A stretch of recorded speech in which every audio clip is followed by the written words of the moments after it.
Oi, Val, bem-vinda. Já oramos, agora a gente Bem-vindo, vai boa começar a noite, meu gravar. Já povo. começou a gravar, tá bom? Boa noite.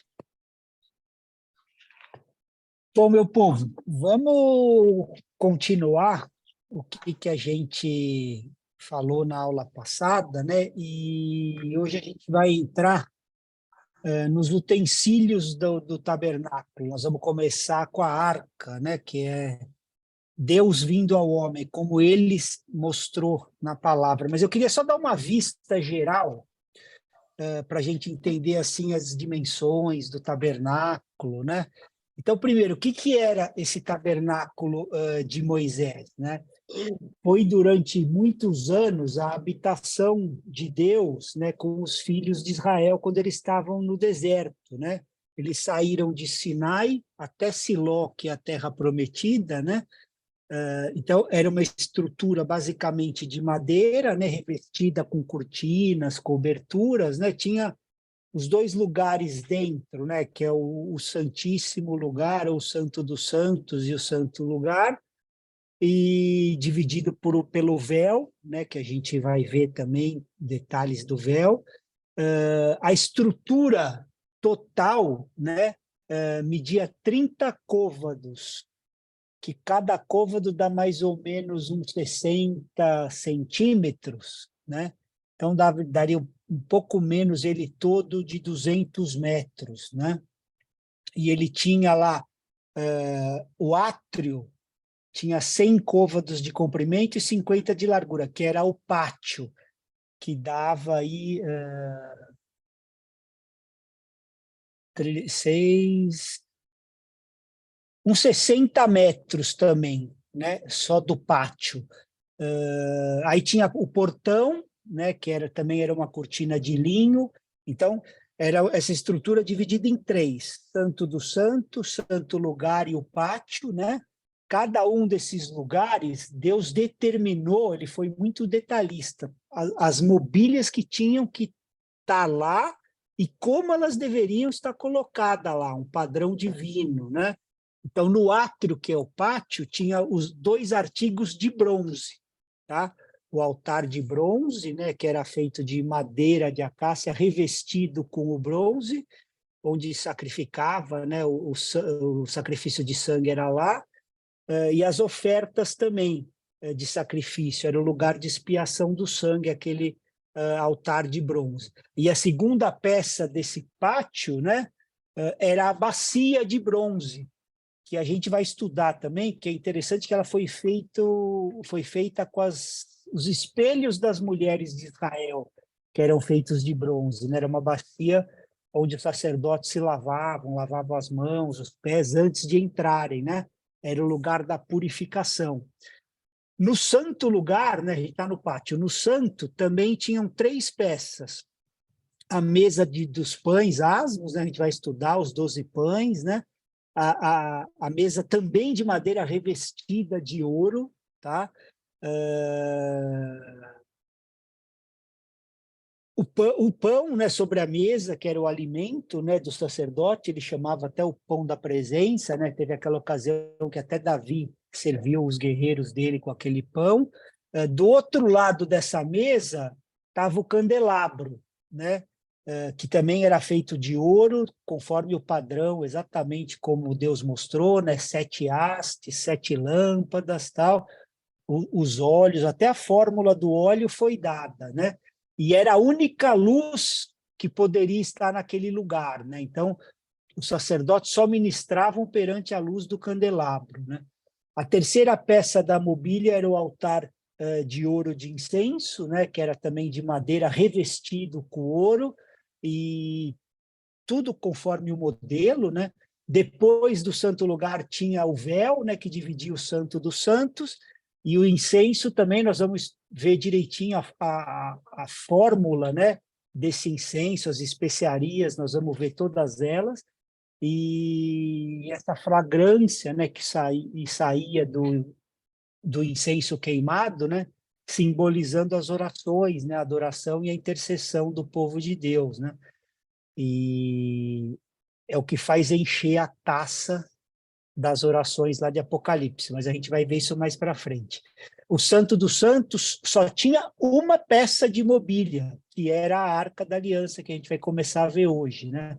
Que era a parte mais importante de todo o tabernáculo, né? De todas as partes lá. Todas as outras peças só tinham significado se a arca tivesse no Santo dos Santos, né? Então, assim, a mensagem para nós hoje, né? Se Deus não tiver primeiro, o resto todo perde o seu significado, né? Não adiantava aquelas peças se Deus não estivesse primeiro. E essa arca, né, era uma caixa retangular, né, de madeira de acácia, revestida de ouro, por dentro e por fora, né? Ela tinha uma moldura de ouro ao redor. A tampa dessa arca, né, o propiciatório, que fala assento de misericórdia, feito de ouro puro, né? E aí tinha esculpido 2 querubins, né? Um de frente para o outro, em cada ponta, né? E dentro dessa arca tinha vasilha de ouro com maná, as tábuas da lei e a vara de Arão que floresceu. Vamos abrir Hebreus 9:1, para a gente não ter que ler Êxodo 16 inteiro e Êxodo 20. Hebreus 9:1 explica um pouco também, né, falando desse santuário terrestre. Se alguém puder ler Hebreus 9, do 1 ao 5. Eu leio, pastor, já está aberto aqui. Amém, Tereza. Então vamos lá. Ora, a primeira aliança também tinha preceitos de serviço sagrado e o seu santuário terrestre. Com efeito, foi preparado o tabernáculo, cuja parte anterior, onde estavam o candeeiro e a mesa e a exposição dos pães, se chama o Santo Lugar. Por trás do segundo véu se encontrava o tabernáculo, que se chama o Santo dos Santos, ao qual pertencia um altar de ouro para o incenso e a Arca da Aliança, totalmente coberta de ouro, na qual estava uma de ouro contendo o maná, o bordão de Arão, que floresceu, e as tábuas da aliança. E sobre ela os querubins de glória, que, com a sua sombra, cobriam o propiciatório. Tá? Destas coisas, todavia, não falamos agora meu Deus, pormenorizadamente. Amém. Palavrinha difícil. Então, na verdade, Na minha aqui está dá escrito uma... detalhadamente. com mais mais detalhes. fácil. Então, mas aqui é um resumo, né, do santuário que a gente viu. Então, assim, era sobre essa peça, né, a Arca da Aliança, que a glória de Deus era visível, né, era manifesto. Uma vez por ano, eles aspergiam sangue, né, nesse dia da expiação. Então, assim, o tabernáculo para o povo era a casa de Deus, né, era a habitação de Deus no meio do povo. A glória da presença de Deus era evidenciada, né, durante o povo, assim, durante o dia com uma nuvem, protegendo o povo o tempo todo, né, do sol, estavam no deserto. E à noite, coluna de fogo, né? As temperaturas no deserto assim caem vertiginosamente, né? Então, de manhã protegia do sol a nuvem e à noite protegia do frio coluna de fogo. Isso foi durante toda a peregrinação do povo de Israel no deserto, né? E aí, uma vez que o tabernáculo foi erguido no Monte Sinai, né, e o Senhor viajou com o povo 40 anos peregrinando, né? Quando estava andando, quando eles estavam em trânsito, as peças eram cobertas, né, com materiais que também foram determinados, não era de qualquer jeito, né? Nós vamos ver também os materiais. E quando estava funcionando, tudo tinha que estar nesse lugar que foi estabelecido, né? Então, no tempo devido, quando a segunda geração, né, porque a primeira morreu do povo de Deus, a segunda geração entrou em Canaã, né, que Josué entrou com o povo, as escrituras dizem que o tabernáculo foi colocado num lugar, né, quando eles entraram na Terra Prometida, chamado Siló. Vamos ler só esse verso, Josué 18:1. Posso ler? Tem diversos textos de Josué 18, 19, 21, mas vamos ler só um, depois, quando a gente passar o PDF, vocês dão uma olhada em todos, falando desse período e quando a tenda chegou, né, o tabernáculo chegou na Terra Prometida. Vamos lá, amor. Reuniu-se toda a congregação dos filhos de Israel em Siló, e ali armaram a tenda da congregação. Então, quando eles entraram, né, reuniu toda a congregação, né, dos filhos em Siló, né, que já era a terra prometida, e ali eles armaram a tenda, né? Então, a partir desse lugar, Siló se tornou, né, a partir de que armaram ali o tabernáculo, Siló se tornou o lugar central do encontro para toda a vida religiosa do povo de Israel, lá em Canaã, né? E ficou por muitos anos assim, né? Era o centro religioso. E o tabernáculo, né, do Senhor, com a arca da presença de Deus, ficou peregrinando com Israel, né, do Monte Sinai pelo deserto, e agora ela entrou, finalmente, né, nessa terra que chama Siló, que o significado é descanso, paz, né, quando o povo chega na terra prometida. E o mesmo vai acontecer conosco, né? O tabernáculo é uma figura, né, do porvir. E entrando na primeira peça, então, que é de onde Deus começa a mostrar a arca, no Antigo Testamento, né, tem 3 arcas, né? A primeira arca que aparece lá em Gênesis 6 é a arca de Noé. Está lá em Gênesis 6, né, até o 9. Então, também feita de madeira, né, coberta lá com aquele piche, e fala dessa preservação, né, os animais e 8 pessoas. Né? A gente viu na aula passada dos números que o número 8 significa novo começo. Vamos chegando, povo. Ó, Alice entrando aí, bem-vinda. Posso entrar? Amém. Posso entrar atrasada? Todos são bem-vindos. Amém. Está muito ruim a internet. Então, esse número 8, né, significando um novo começo. Então, está dizendo assim, né, as pessoas que foram preservadas das águas de julgamento, né, e da morte, para um novo começo. Então, foi a primeira arca, essa de Noé. Vamos ler 1 Pedro 3:20. Fala um pouco desse período aí. Posso ler, se quiser. Então, vai. Os quais, noutro tempo, foram desobedientes quando a longanimidade de Deus aguardava nos dias de Noé, enquanto se preparava a arca, no qual poucos, a saber, 8 pessoas, foram salvos através da água. Então, aqui o texto falando, né, enquanto preparava a arca, né, e que os 8, né, foram salvos, né, representando essa arca aí de Noé, né, como a preservação contra o juízo de Deus, né. A segunda arca que aparece na Bíblia, isso é mais para ter contexto, né, é a palavra que também aparece como arca em Êxodo 2, que é a arca do bebê Moisés, né, quando colocou Moisés para salvá-lo, né. Então ela era feita de junco, também coberta com piche, né, porque colocou ele nas águas, né. E também fala dessa preservação, porque Moisés também foi preservado das águas da morte nessa arca, né. E a terceira arca que aparece nas Escrituras, né, é a Arca da Aliança, né? Que, além desses lugares, aparece essa palavra no original em mais duas situações. Uma, falando no caixão de José, né? Em Gênesis 50, aparece a mesma palavra, e a outra numa caixa que juntava o dinheiro do templo, só para posicionar que essa palavra também aparece em outros contextos, né? Está lá em 2 Reis.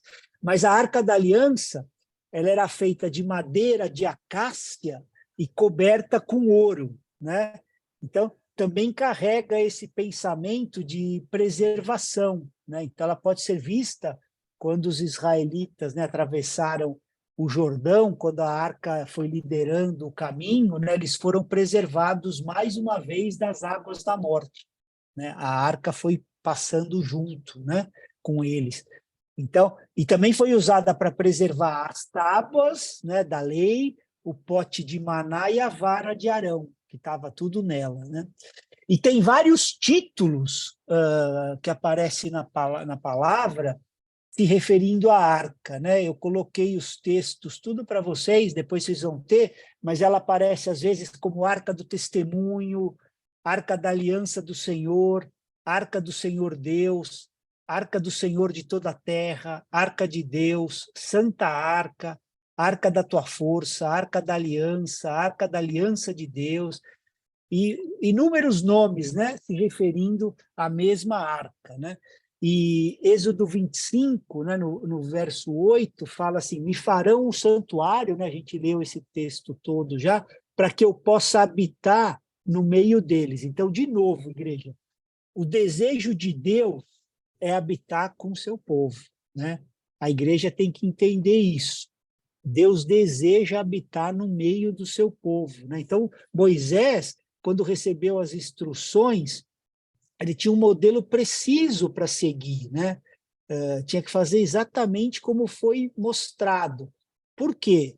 Porque em toda a ordem, nos materiais, dimensões, nas cores, Deus escondeu verdades divinas. Por isso que não podia fazer do jeito que a gente quer, né? Verdades espirituais, né? Mistérios do reino, mistérios de Cristo, né? Vamos ler Colossenses 1, 26 e 27? Se alguém puder abrir. Colossenses 1, verso 26 e 27.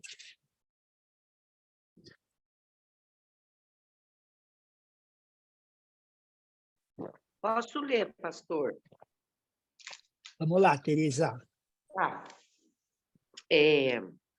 O mistério que estiver oculto dos séculos e das gerações, agora, todavia, se manifestou aos seus santos, aos quais Deus quis dar a conhecer qual seja a riqueza da glória desse mistério entre os gentios, isto é, Cristo em vós, a esperança da glória.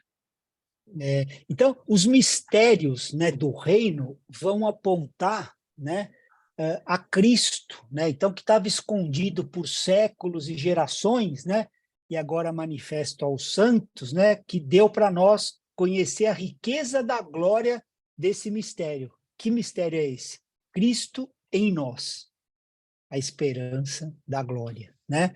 Então, nós também, como igreja, como ministério, construindo essa habitação para Deus, nas nossas vidas, a gente tem que seguir exatamente o que ele está mostrando, né? Não é do nosso jeito, é do jeito de Deus sempre, né? A igreja é dele, né?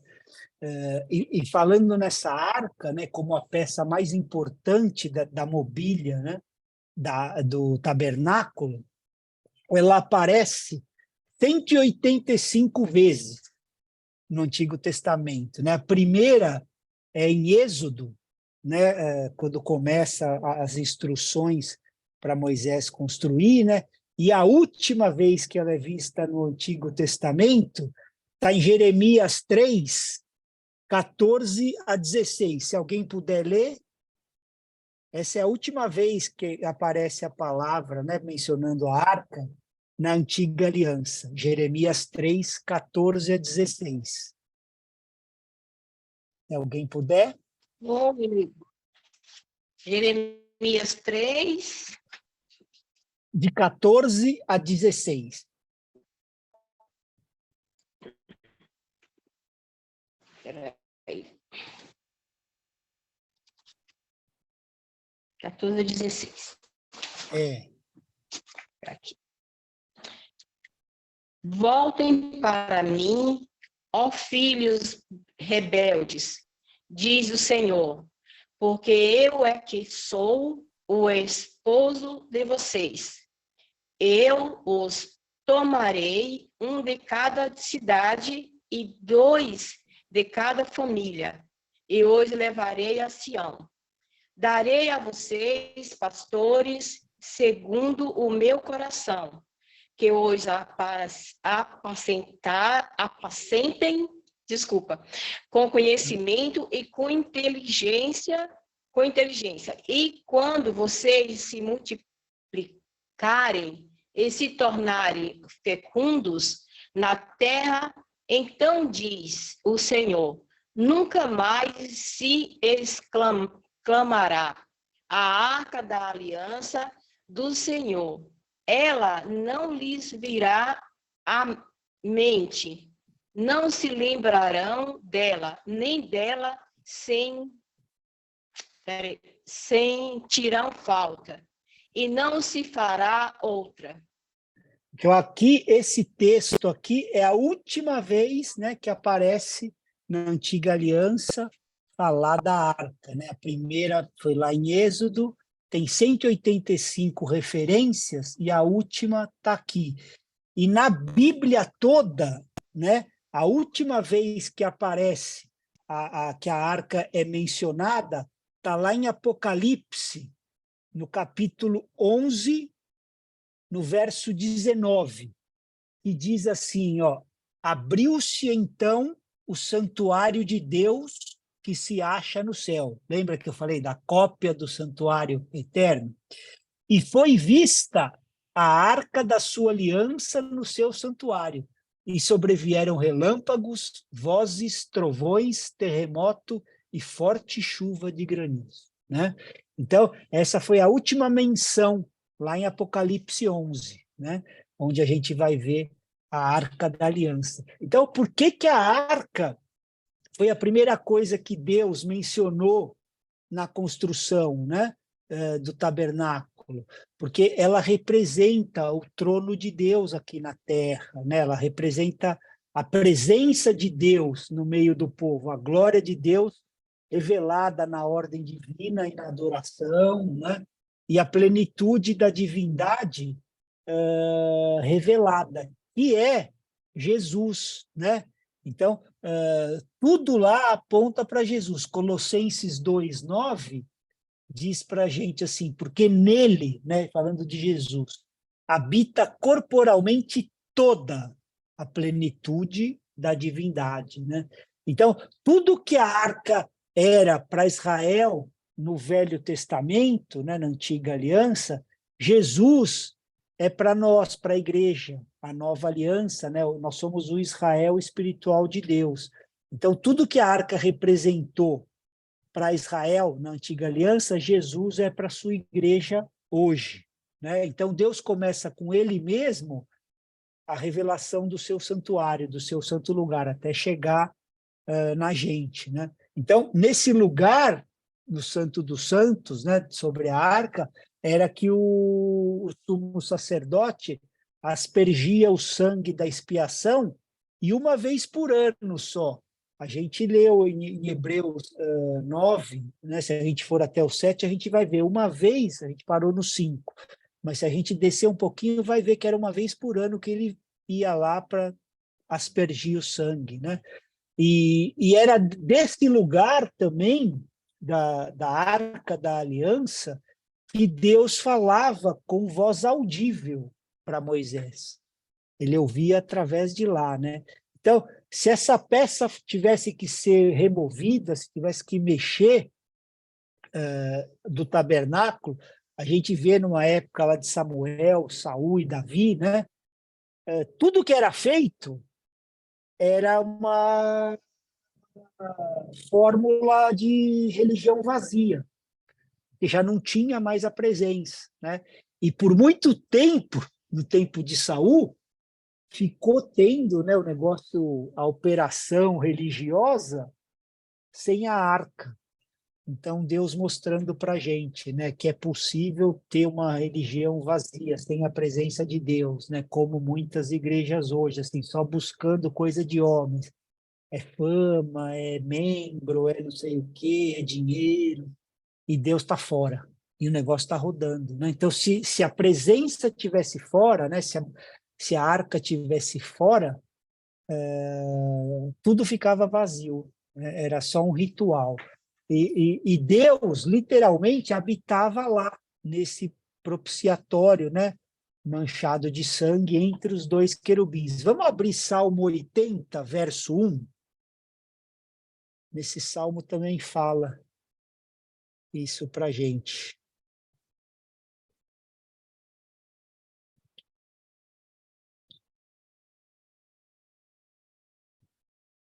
Ele ficava, então, né, representando, né, acima dos querubins na Arca da Aliança.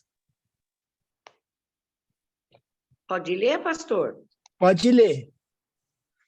Dá ouvidos, ó pastor de Israel, tu que conduzes a José como um rebanho, tu que estás entronizado acima dos querubins, mostra o teu esplendor. Então, a arca, né, já revelava isso, né? Então, assim, literalmente, ele ficava ali e ele estava acima, né, de dois querubins feitos de ouro perante a arca, né? Então, tu que está acima dos querubins, né, trazendo esse entendimento. E o material dela, né, da construção dessa arca, não sei se vocês conhecem, é a acácia. Ela é uma árvore comum, né, nessas regiões do deserto, e cresce nessas regiões assim bem áridas, né? E tem uma resina aqui, até medicinal isso. Hoje não se usa porque é muito caro, né? Mas no passado até a indústria usava essa resina, né? E, e na Bíblia, né, traduz essa madeira como incorruptível, assim, que não se deteriora. E isso fala para a gente da humanidade sem pecado de Jesus, né? Porque apesar da madeira, a humanidade, ele era incorruptível, né? Então, mesmo nas condições de deserto, né, condições que não eram favoráveis, né, essa madeira não se corrompia, não se deteriorava, assim como Jesus, né? Não podia ser corrompido. E então essa fala, quando fala da madeira da arca, fala da humanidade de Jesus. A gente vai ver um pouquinho mais para frente, né? O comprimento, né, dessa arca eram 2,5 côvados, que dá mais ou menos hoje, nas medidas, em torno de entre 1,30 e 1,5. Não era muito grande assim, não, 1,5 metro mais ou menos, né, no máximo entre 1,30 porque varia conforme as traduções. Você tem desde 55 até 65 centímetros um côvado. Então ela tinha 2,5, era mais ou menos isso. E de altura, oi? Na minha versão, que está na NVI, está falando que ela tem, aqui, ó, faça uma arca de madeira de acácia com 1,10 m de comprimento e 70 centímetros de largura e 70 de altura. Então, ele está usando aparece, né, durante a história, desde 50 até 60 e pouco. Então, esse está usando até um pouquinho para menos de 50 a medida, né? A gente nunca vai ter certeza dessa precisão em centímetro, porque a Bíblia fala em côvado, né? E durante a história, essa medida foi tendo essas divergências aí, né? Mas entre elas, ela sempre foi perfeita, né? Então, quando fala assim, o comprimento, 2,5 côvados, a largura, 1,5 côvado, que seja 80, 70, não importa. 1,5 côvado, 2,5 côvados, e a altura e a largura, 1,5 côvado. E essa tampa, né, que chamavam de propiciatório, assento de misericórdia, era o que fechava em cima a arca, que era toda de ouro, né? E é interessante que na Bíblia não tem nada por acaso, né? Então, essas medidas da arca, 2 lados de 1,5, né? Então, você fala assim, as laterais, né? De 1,5 e 1,5. É 3, né? Somando as duas laterais. O número do Deus Trino. A gente viu quando vimos na aula passada dos números, né? Quando fala frente e costas, né? Aquela do outro lado, 2 vezes 2,5, né? Falando da frente e das costas da arca, né? fala de 5, o número da graça, né, da expiação. O perímetro final, né, do final da arca é 1,5 mais 1,5 mais 1,5 mais 1,5. 6, fala do número do homem. Se a gente pegar o topo da arca, 2,5 mais 1,5, 2,5, 1,5, vai dar 8. O número do recomeço, a gente acabou de ver da ressurreição. O topo da arca também, né, 4 vezes 2,5, e aí 4 vezes 1,5, dá 16, que fala assim, a ordem divina, né, 10, mais aplicado ao homem, 6. Então, tudo, se você pegar ela, né, fazer uma vista de tudo que é lado, todos os números vai ter algum significado, né? Deus foi muito perfeito nisso, em mostrar as duas extremidades juntas, né? Dá 8 vezes 1,5, que dá 12. 12 é sempre o número do governo, né? Da ordem, né? O número apostólico. Então, todas essas verdades numéricas que a gente viu, 3, 5, 6, 8, 10 e 12, aparece em Jesus, né? Então, Jesus Cristo é Deus, o Espírito Santo, né? De Deus, Jesus Cristo 3, o trino, né? A plenitude de Deus em Jesus, a graça de Deus em Jesus 5, ele se tornou homem, né? A união de Deus com o homem, o 6. Ele sozinho cumpriu toda a lei, toda a ordem, o 10, né? E nele a perfeita e eterna ordem de Deus, né? O governo perfeito, 12.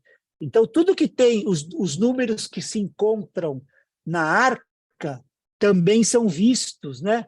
E são cumpridos em Jesus. Eu vou no PDF que eu vou passar para vocês, vai ter tudo isso, tá? Não precisa anotar, mas vai ter tudo isso daí, né? Toda essa perfeição entre os números da arca com Jesus, né?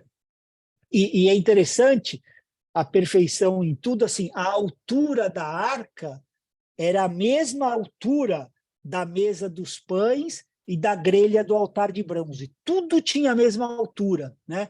Então, os 3 artigos, um no átrio, um no santo e um no santo dos santos, estão todos ligados na mesma altura, uma só verdade, né? Só quando a gente chega no sacrifício de sangue, a gente passa pelo altar, né, de bronze, que é a mesma altura, 1 côvado e meio. Aí a gente chega no propiciatório, né, que é da arca, 1 côvado e meio, mesma altura. E para ter comunhão com Deus, né, que eram os pães, asnos, né, também a mesma altura, 1 côvado e meio. Né? Então, em todas as peças, a mesma altura. E essa arca, né, em Êxodo 25, fala assim, ó, cobri-la-á de ouro puro.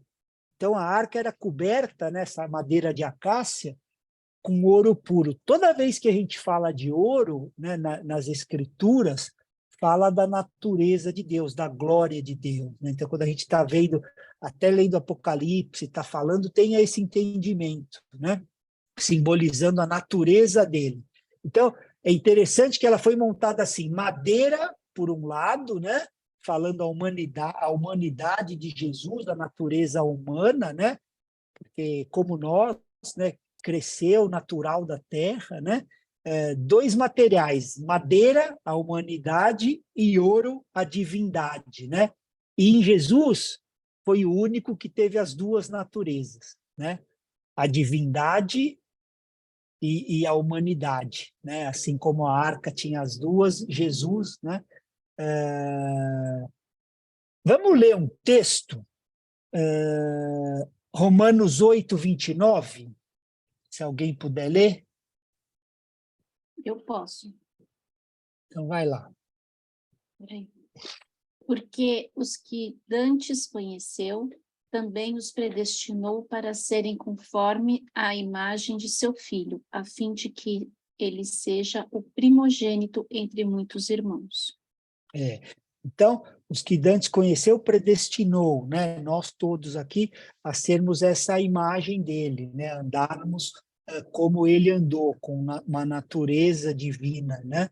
E esse, por dentro e por fora, quando fala, né, lá em Êxodo, da arca, é simbolizando esse corpo de Jesus. Então, assim, 3 camadas, né? Assim, o ouro, a madeira e o ouro, porque ela era toda forrada com ouro, né? Então, de novo, simbolizando, né, as 3 pessoas da Trindade, né? O Pai, o Filho e o Espírito Santo. Então, o ouro por fora, Deus Pai, né, que criou todas as coisas. O ouro por dentro, né, da arca, o Espírito Santo que habita dentro. E no centro, a humanidade, né, Jesus, Deus 100% homem, né? E também mostrando que Jesus, né, crucificado também em madeira, né, no meio de 2 ladrões. Então, simbolizando isso, esse Deus trino, o ouro, a madeira e o ouro sobre toda a arca, né?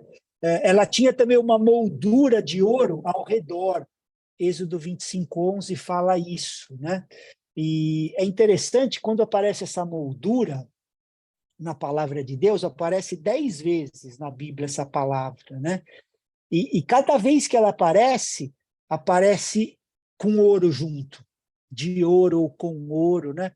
Simbolizando essa coroação, né? Na King James, inclusive, traduz como coroa, mas simbolizando isso. Então, as 3 peças da mobília do tabernáculo receberam essa coroa, né? Essa palavra zer, o altar de ouro de incenso, né? Que é intercessão e oração, a mesa dos pães, né, que é a comunhão, e a arca da aliança, que era a presença, né, o trono.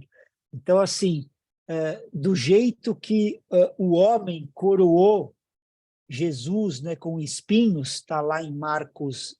Se alguém puder abrir, vamos ver isso, Marcos 15:17.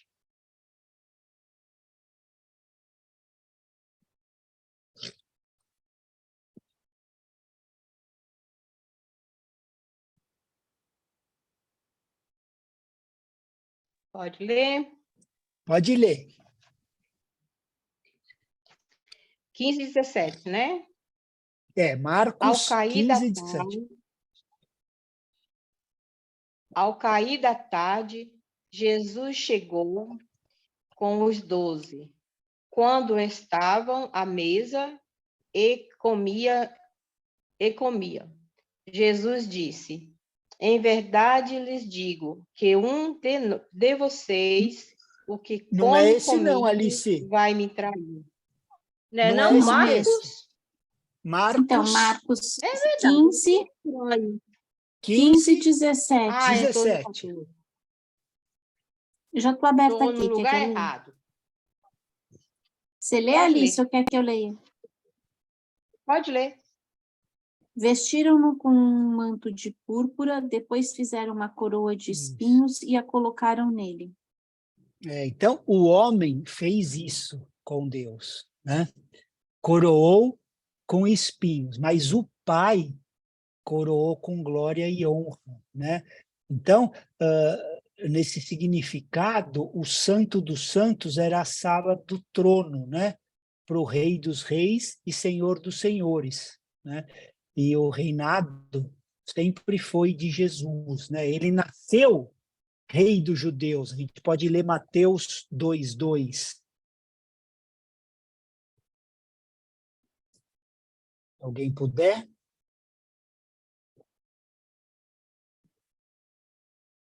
Eu leio, pastor, Mateus Amém. 2:2.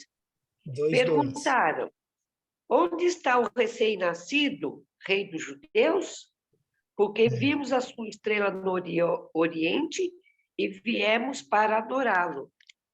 Então, ele já nasceu como rei, né? Onde está o rei dos judeus, né? Onde está?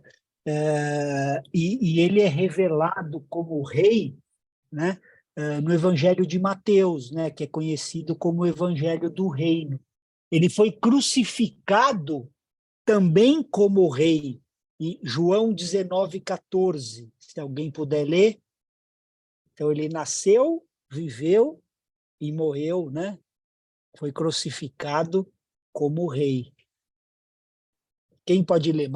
João 19:14. Eu leio.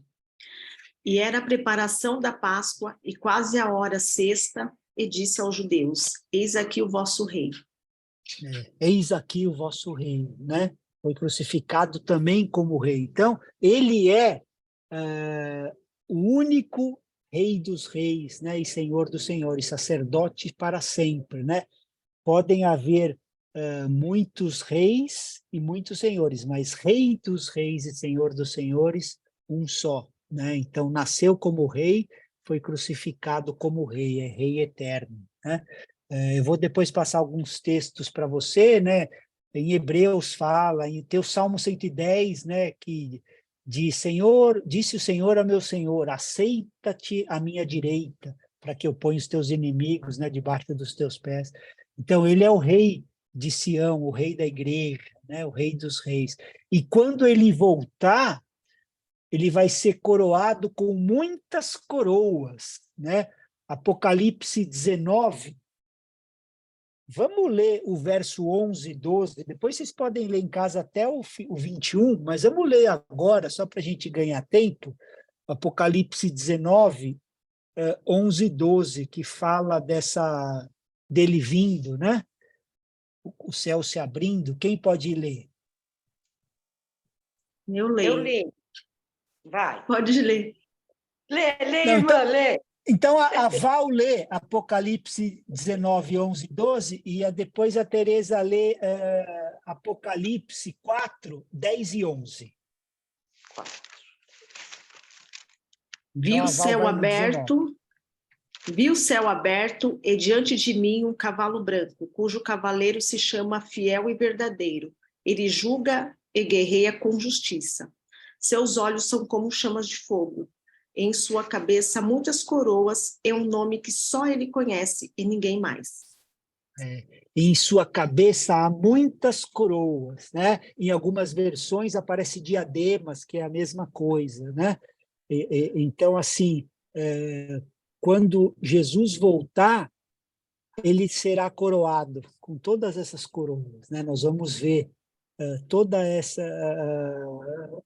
essa divindade, né? E ele como rei, e a gente vai ver todas essas coroas, né? Porque é com muitas, né? Coroas. E nós, no final, né?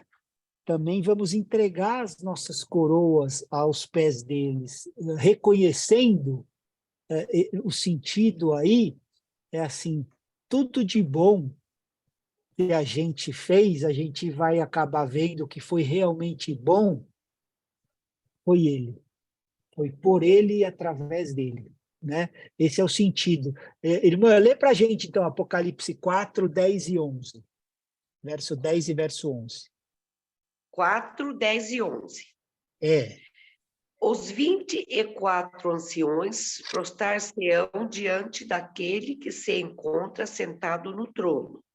Adorarão ao que vive pelos séculos dos séculos e depositarão as suas coroas diante do trono, proclamando: Tu és digno, Senhor e Deus nosso, de receber a glória, a honra e o poder, porque todas as coisas tu criaste, sim, por causa da tua vontade, vieram a existir e foram criadas. Então, no final, né, a gente vai se prostrar adorando e reconhecendo, né, que só ele é digno, né? Só Deus é digno, só Jesus de receber a glória, a honra, o poder, porque através dele, por ele e para ele foram todas as coisas, né? Nós vamos colocar as nossas coroas, esse é o sentido, né, aos pés dele em adoração, reconhecendo toda a divindade dele, né? E Êxodo 25, né, que é o texto que a gente está falando da arca, está falando assim, ó, e fundirás para ela 4 argolas de ouro, que porás nos 4 cantos delas, 2 argolas de um lado e 2 do outro, né? Está no verso 12. Então, essas 4 argolas que está falando esse texto, né, feita para colocar as varas para carregar, o que fala o 4? Né? É o número da criação, né, da terra, aquilo que foi criado. E é um número assim bem simbólico, né? Fala dos 4 cantos, os 4 ventos, né? 4 cantos da terra, A palavra também fala em 4 tipos de carne. Quem quer abrir esse texto? Esse texto vale a pena a gente ler. 1 Coríntios 15, 39. Fala dos tipos de carne criada.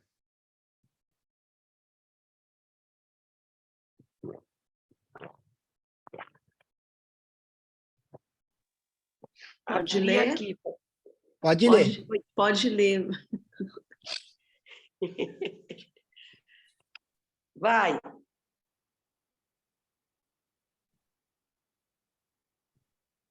Quer que eu Quem leia? vai? Vai a Val ou vai a Tereza?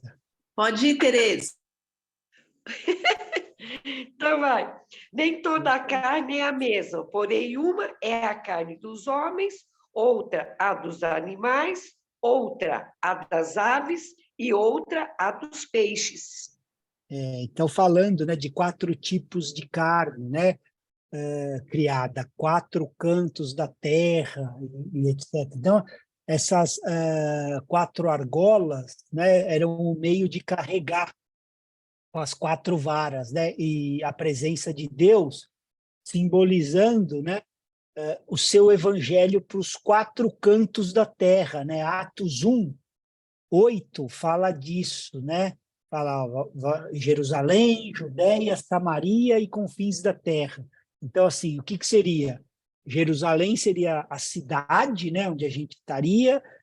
Judéia seria a região toda, né? No nosso caso hoje aqui seria o nosso estado de São Paulo, né? Samaria seriam as outras regiões, já os outros estados.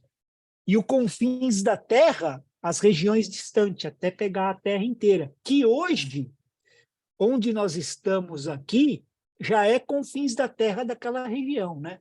Porque tudo aquilo foi naquele Israel, aquele lugarzinho lá. E hoje nós estamos aqui, já nas regiões distantes, né? Então, simbolizando, né, o número 4, o evangelho para os 4 cantos da terra. E é interessante, assim, que essas 4 argolas eram necessárias para manter equilibrada a arca, né? Tinha que, se você pegar só 2, ela ficava balançando, 3, um lado ia pender mais que o outro, né? Por isso tinham 4 argolas para carregar a arca. Então, isso fala para a gente da necessidade da gente estudar uma apresentação equilibrada de Cristo, né? E isso a gente só vai ter pelos 4 evangelhos, Mateus, Marcos, Lucas e João, né? Por isso que fala assim em Atos 20 e 27, fala assim, ó, não me esquivei de vos anunciar todo o conselho de Deus, né? Nós vamos passar os textos para vocês, não precisam correr, não. Então, esse equilíbrio de Jesus é visto nos 4 evangelhos, a gente precisa estar atento nisso, né? Então, assim, Mateus mostra Jesus para a gente como o rei, o ungido de Deus, né? A linhagem real de Jesus, né? Mateus 1,6 fala, né? Mateus 4,17 também repete. Marcos já retrata Jesus como um servo, aquele que veio para servir, né? Então, Mateus como rei ungido, Marcos, né, como um servo, o que veio para servir. Lucas mostra como filho do homem, né, o homem perfeito, a perfeição na terra. E João como filho de Deus, né, o verbo que se fez carne, né? Então, a gente tem que buscar esse equilíbrio, não perder nada, né? Ele como rei, ele como servo, como homem e como Deus. A gente precisa entender. Se a gente não tiver isso bem forte e enfatizar uma área mais que a outra, a gente não tem um entendimento equilibrado das coisas e de Jesus, né? A mesma coisa Deus na Bíblia, né? Deus é descrito na Bíblia, muita gente fala muita coisa, mas biblicamente ele fala sobre 4 coisas, né? Que Deus é luz, né, conforme a Escritura, lá 1 João 1,5 fala disso, que Deus é Espírito, João 4,23 fala isso, que Deus é amor, né, 1 João 4,16, e que Deus é fogo consumidor, né, Hebreus 12. Então, assim, todas essas descrições, tanto de Deus como de Jesus, né, esse número 4 aqui, mostra esse equilíbrio para a gente apresentar Deus. Então, assim, se a gente enfatiza muito mais uma área do que a outra, a gente distorce a natureza de Deus. Então, essa conversa, Deus é amor, é amor, é amor, é só amor? Né? Então, a gente precisa entender que também é um consumidor, ou melhor, tem juízo e tem justiça nesse amor. Né?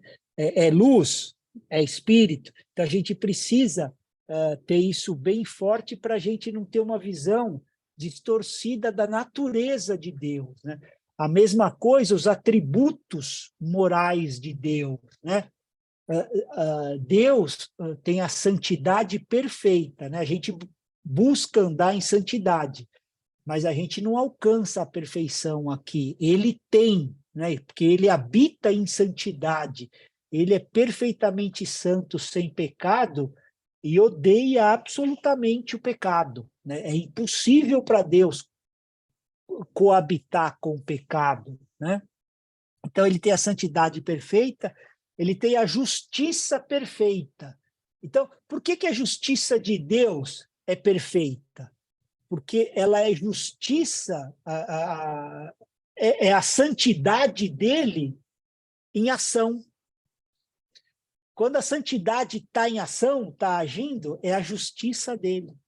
Né? É a santidade lidando com o pecado. Então, a gente precisa entender isso. Né? Um dos atributos morais, a santidade perfeita, outro atributo, a justiça perfeita, outro atributo, amor perfeito. Né? Então, é a bondade, a misericórdia, a graça de Deus para todas as suas criaturas. Né?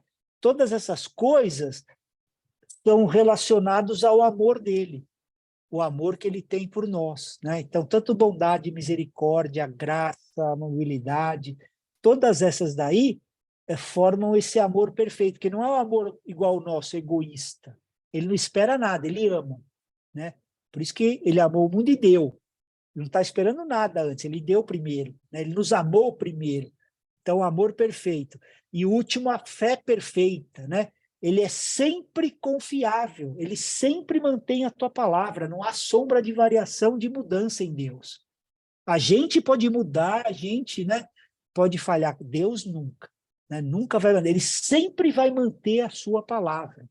Ele é a palavra. Então, são 4 atributos que só Deus tem: santidade perfeita, justiça perfeita, amor perfeito e fé perfeita. Né? E exemplo desse equilíbrio dos atributos de Deus, esse salmo é lindo. Se alguém puder ler, Salmo 85, 10. A Alicinha lê, que ela não ficou sem ler aquela hora. Amém. Vai lá, Alicinha. Salmo 85, 10. Então, espera aí, que eu sou um pouco lenta. Tem problema, a gente já está para terminar, aí a gente, na próxima aula, a gente... Salmo 85, 10. 10. E Marcelinho acelera. Cheguei. 85, 10. A graça e a verdade se encontraram, a justiça e a paz se... Ué, tá certo? Tá. Tá, A justiça, né? E a paz se beijaram, né? Isso. Está falando desses atributos aí, né? O equilíbrio, benignidade, fidelidade, justiça e paz, né? Então, a gente precisa ter essa visão equilibrada de Jesus para a gente manter em mente todos esses atributos, né? Então, muita coisa errada que é feito nas igrejas, né, ensino errado, é quando a gente começa a enfatizar uma verdade acima da outra, sabe? Muita coisa de um e nada do outro atributo, né? Então, a gente não ensinando todo o conselho de Deus, né? Atos 20, 27 fala assim: jamais deixei de vos anunciar todo o desígnio de Deus, né? Então, as 4 argolas de Deus, né, fala dessa verdade equilibrada a respeito das coisas de Deus, né? A gente precisa ter isso, manter uma visão equilibrada de Jesus. Lembra que eu sempre, quando eu falo de alguma coisa, eu aponto para Jesus, porque tudo lá vai nos levar, né? Vai apontar para Jesus. E no Êxodo 25,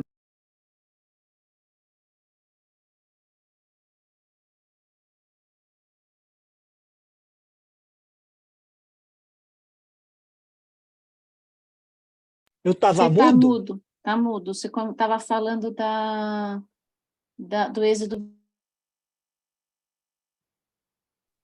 Oi, voltou? Voltou. Êxodo 25, você estava falando. Então, fala disso, né, desses varais das argolas, né, ao lado da arca, que era para levar a arca, né? E também era feito de madeira de acácia coberto de ouro, né? Novamente, né, repetindo esse simbolismo, né, dessas varas aí, as naturezas, né, de Jesus, humano e divina, né, a madeira e o ouro. E a arca, as varas, né, elas eram colocadas nessas argolas para poder carregar, né, nos ombros do sacerdote sem tocar na arca. Lembra quando aconteceu lá que foi tocar a arca e foi fulminado, né? Então, essas varas não podiam nunca ser removidas, porque ela sempre simbolizava que a gente está peregrinando aqui na Terra. Aqui não é o nosso lugar final, né? Nós estamos a caminho da nossa habitação, né? A peregrinação terrena é um estado não permanente, assim como não era permanente para a arca, né? E no Templo de Salomão, quando tiraram, né, as varas, era já para dizer que aquele período, né, passou, que a arca já não poderia mais ser movida dali, né? E hoje, simbolizando, né, que a casa de Deus somos nós, né? O templo do Espírito Santo, né? Somos nós. E nesse mesmo capítulo, né, eu acabei de falar até o 15, no 17, fala desse propiciatório, né? Depois vocês leem aí Êxodo 25, que era essa tampa, né, toda de ouro puro, né, que tinha a mesma medida, né, e que ela ia em cima da arca para a gente guardavam lá, né, a vara de Arão, né, as tábuas, tal. E é interessante, vamos abrir Romanos 3:25.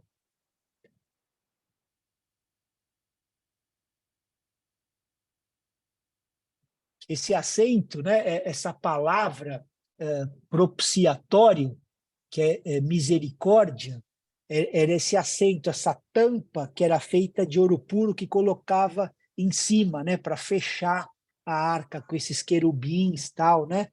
E era de lá que Deus falava tudo, né, para o povo de Israel. E olha aqui que os autores lá do Novo Testamento, né, falaram sobre isso, Romanos 3:25. Você já imaginou o peso disso? Ouro Porque puro. com a tampa toda maciça e toda recoberta de ouro, O sacerdote tinha que ser fortão.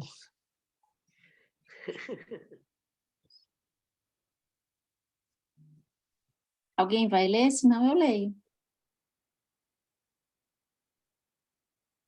Pode ler. O quê? Romanos 3:25. Romanos 3:25. 3:25. Quer que eu leio? Pode ler. Sim, Tá. estou lendo. A quem Deus propôs no teu sangue como propriação mediante a fé para manifestar a sua justiça, por ter Deus na sua tolerância, deixando impunes os pecados anteriormente cometidos.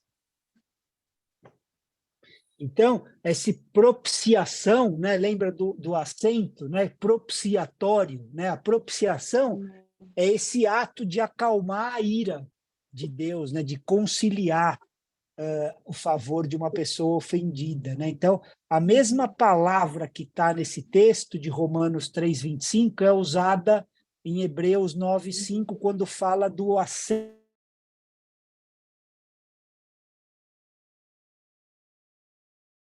Peraí que você está de novo mudo.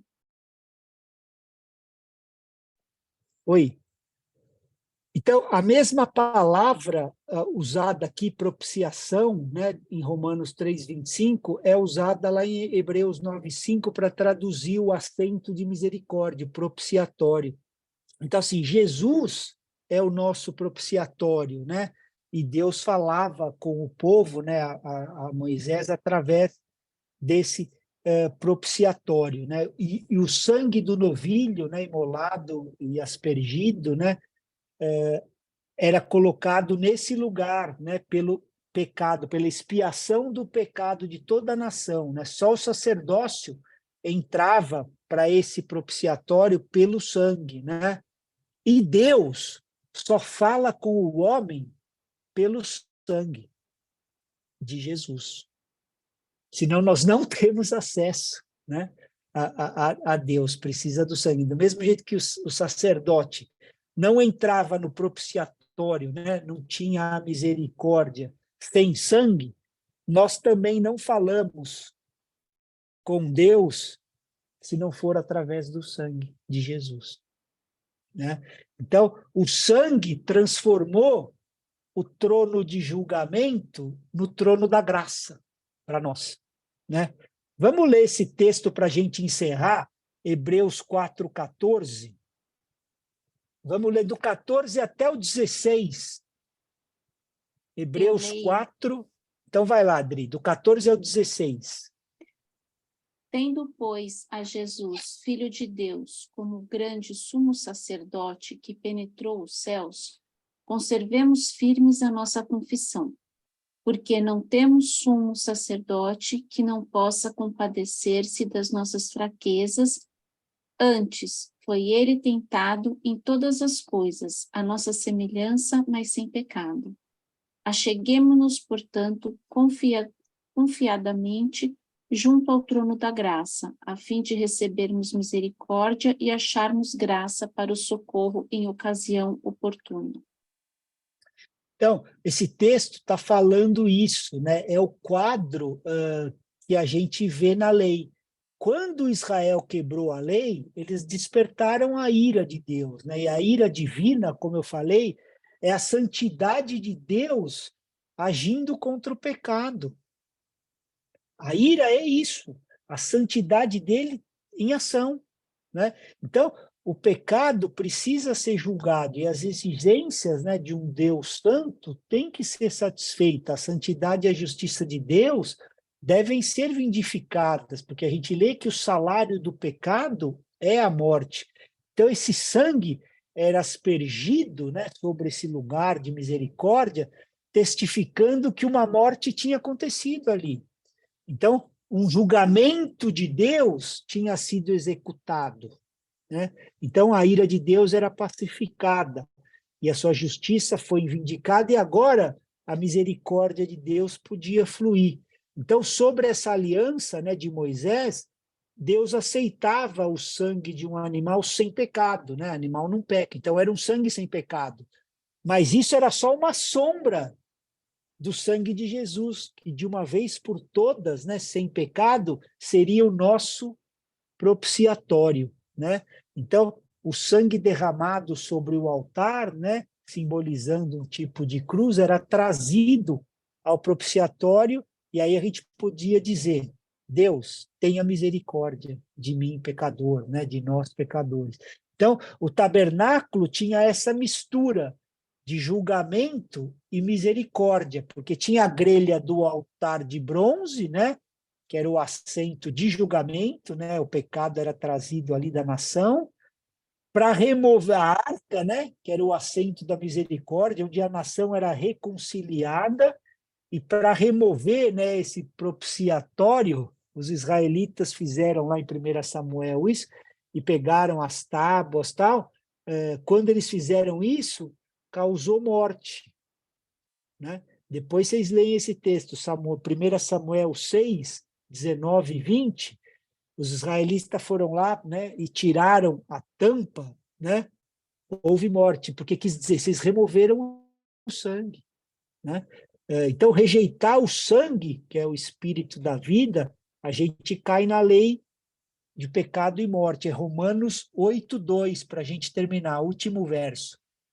Porque a lei do espírito da vida em Cristo Jesus te livrou da lei do pecado e da morte, né? Então, a lei, né, era um modelo perfeito de Deus para a sua justiça, mas ela era impotente para nos dar graça. Então, precisou do sangue sobre o propiciatório, né, para nos dar graça, porque Cristo é o fim da lei para justificar todo aquele que nele crê.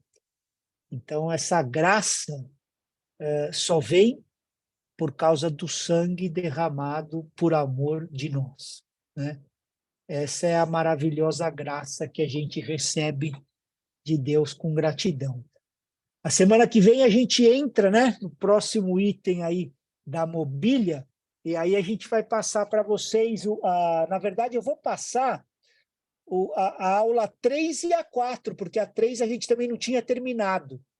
Então eu passo para vocês nessa semana, aqui pelo WhatsApp, Os resumos. o material para a gente, todos os versos que a gente falou, né, os versículos, para vocês poderem dar uma conferida, tá bom? Eu não mandei os versículos no WhatsApp da aula, o que aconteceria na aula hoje, porque muitos versículos o Marcelo só lê e outros ele só comenta. Então, achamos melhor mandar já o resumo da aula, que tem os dois. Tem tanto aí tem os tudo, né? versículos que são lidos como os versículos citados. Aí vocês ficam com o resumo e todos os versículos que a gente colocou na aula. Eu acho que É melhor, fica melhor essa tudo de uma vez, dinâmica. né? Eu vou Tá parar a ótimo. gravação, peraí. Obrigado.